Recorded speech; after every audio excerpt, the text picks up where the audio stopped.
ನಮಸ್ಕಾರ. ಇವತ್ತು ಉತ್ತರ ಕರ್ನಾಟಕದ ಸ್ಪೆಷಲ್ ಮೊಸರು ಬುತ್ತಿ ಮಾಡೋದು ಹೇಗಂತ ನೋಡೋಣ್ರಿ.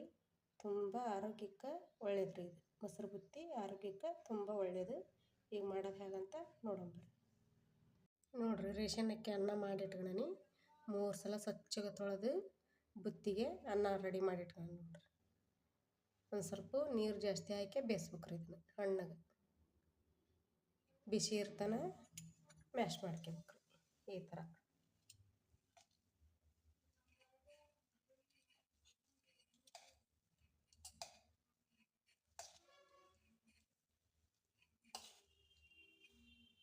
ನೋಡಿರಿ, ಈ ಥರ ಮ್ಯಾಶ್ ಮಾಡಿಟ್ಕೊಂಡು ನೋಡಿರಿ. ಈಗ ಉಪ್ಪು ಹಾಕ್ಯಂತ ನೋಡಿರಿ. ನಾನು ಅನ್ನ ಮಾಡೋ ಮುಂದೆ ಉಪ್ಪು ಹಾಕಿರಲ್ರಿ, ಹಂಗೆ ಮಾಡಿರ್ತೀನಿ ಜಾಸ್ತಿ. ಈಗ ಇಷ್ಟು ಉಪ್ಪು ಹಾಕ್ಯಂತ ನೋಡಿರಿ, 1 ಸ್ಪೂನು ಉಪ್ಪು ಹಾಕ್ಯಂತಾನ್ರಿ.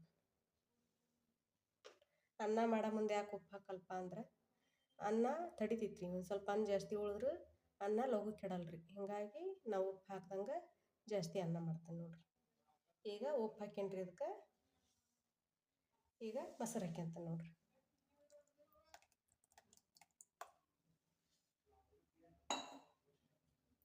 ಒಂದು ಸಣ್ಣ ಲೋಟಲ್ಲೇ 1 ಲೋಟ ಹಾಲು ಹಾಕ್ಯಂತ ನೋಡಿರಿ.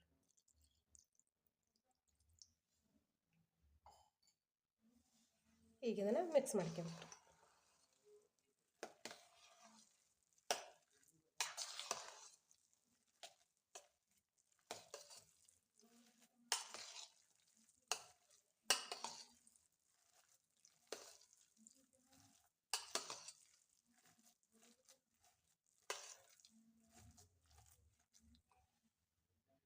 ನೋಡಿರಿ, ಈಗ ಇದನ್ನಷ್ಟು ಮಿಕ್ಸ್ ಮಾಡ್ಕೊಳ್ಳಿ. ಈಗ ಈರುಳ್ಳಿ ಹೆಚ್ಚಿಟ್ಕೊಳ್ಳಿ. ಈರುಳ್ಳಿ ರೀ, ಸಣ್ಣಗೆ ಈರುಳ್ಳಿ ಹೆಚ್ಚಿಟ್ಕೋಬೇಕು. ಒಂದು ಈರುಳ್ಳಿ ತೊಗೊಳನ್ರಿ. ಬೆಳ್ಳುಳ್ಳಿ, ಹಸಿ ಶುಂಠಿ ನೋಡಿರಿ. ಇವನಷ್ಟು ಪದಾರ್ಥ ಹಾಕ್ಯಂತ ನೋಡಿರಿ.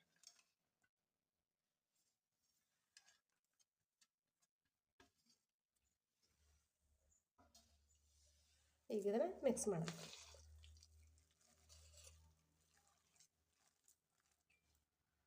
ನೋಡಿ. ಈಗ ಒಟ್ಟು ಮಿಕ್ಸ್ ಆಗೈತ್ರಿ ಇದು. ಈಗ ಒಂದೊಂದಾಗಿ ಬುತ್ತಿ ಕಟ್ಕೊಂತ ನೋಡಿರಿ. ಸಣ್ಣ ಬೇಕಂದ್ರೆ ಸಣ್ಣ, ದೊಡ್ಡ ಬೇಕಂದ್ರೆ ದೊಡ್ಡ ಕಟ್ಟಿಗೆ ಬಂದು ನೋಡಿರಿ.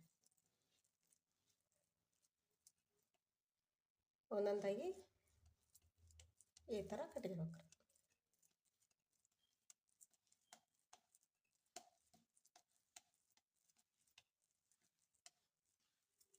ನೋಡಿರಿ, ಈ ಥರ ಕಟ್ಕೋಬೇಕ್ರಿ. ಸಣ್ಣ ಬೇಕಂದ್ರೆ ಸಣ್ಣ ಕಟ್ಕೋಬೋದ್ರಿ, ದೊಡ್ಡ ಬೇಕಂದ್ರೆ ದೊಡ್ಡ ಕಟ್ಕೋಬೋದು. ನೋಡಿರಿ, ಈ ಥರ ದುಂಡಗೆ ಕಟ್ಕೊಳ್ಳೋಣ ನೋಡಿರಿ ಬುತ್ತಿ.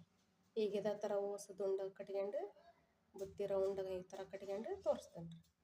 ನೋಡಿರಿ, ಬುತ್ತಿ ಗುಂಡು ಓಸು ರೆಡಿ ಆಗ್ಯವು ನೋಡಿರಿ. ಸುಲಭವಾಗಿ ಮಾಡ್ಬೋದು. ಒಂದು ಸ್ವಲ್ಪ ಅನ್ನಕ್ಕೆ ನೀರು ಜಾಸ್ತಿ ಹಾಕ್ಕೊಂಡು ಒಂದು ಸ್ವಲ್ಪ ಅನ್ನನ ಮಿಜ್ಜು ಮಾಡ್ಕೊಂಡ್ರೆ ಟೇಸ್ಟ್ ಆಕೈತಿ ನೋಡಿರಿ. ಹಾಲು ಹಾಕ್ಕೊಂಡ್ರೆ ನಡಿತೈತ್ರಿ, ಬಿಟ್ರೆ ನಡಿತೈತಿ. ಎಷ್ಟು ಸುಲಭವಾಗಿ ಮಾಡ್ಬೋದು ನೋಡಿರಿ. ಉಣ್ಣೋ ಮುಂದೆ ಮಧ್ಯೆ ಮಧ್ಯೆ ಬೆಳ್ಳುಳ್ಳಿ, ಈರುಳ್ಳಿ, ಶುಂಠಿ ಸಿಕ್ಕರೆ ಭಾಳ ಟೇಸ್ಟ್ ಅನ್ನಿಸ್ತೈತಿ ನೋಡಿರಿ. ನೀವು ಇದೇ ಥರ ಮನೆ ಟ್ರೈ ಮಾಡಿರಿ. ನಾ ಮಾಡಿದ ರೆಸಿಪಿ ಇಷ್ಟ ಆಗೈತೆ ಅಂತ ಭಾವಿಸ್ತೀನಿ. ಲೈಕ್ ಮಾಡಿರಿ, ಶೇರ್ ಮಾಡಿರಿ, ಕಮೆಂಟ್ ಮಾಡಿರಿ, ಸಬ್ಸ್ಕ್ರೈಬ್ ಮಾಡಿರಿ. ಎಲ್ಲರಿಗೂ ನಮಸ್ಕಾರ.